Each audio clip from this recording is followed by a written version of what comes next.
mahirap na hindi maganda.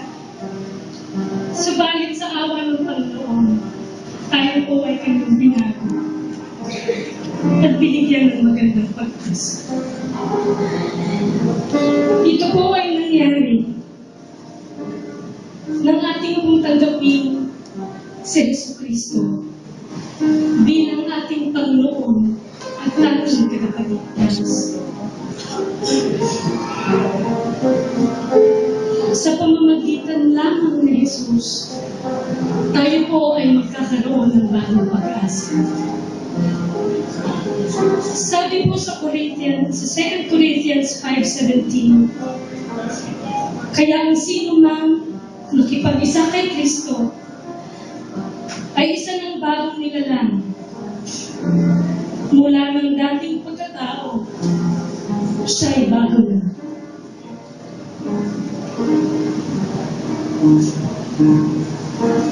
O Diyos, salamat mo sa kabutihan mo.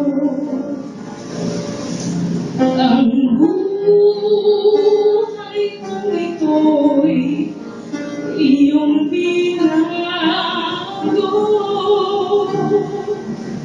Ang dati kong buhay puno ng dusa. Dahil sa'yo, Diyos, nabuhay ang pag-asa. Di ko maitaya ang pusong pasasalamat sa mga niyaya mong laging natatanggan. O Diyos, salamat din sa pag-iingat mo at sa tagumpay na aking natamo. Salamat ng araw, pupurihin ko ikaw.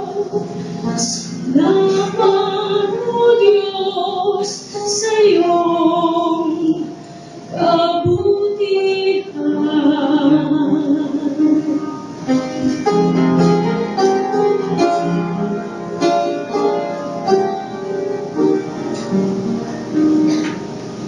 O Diyos, salamat din sa pag-iingat mo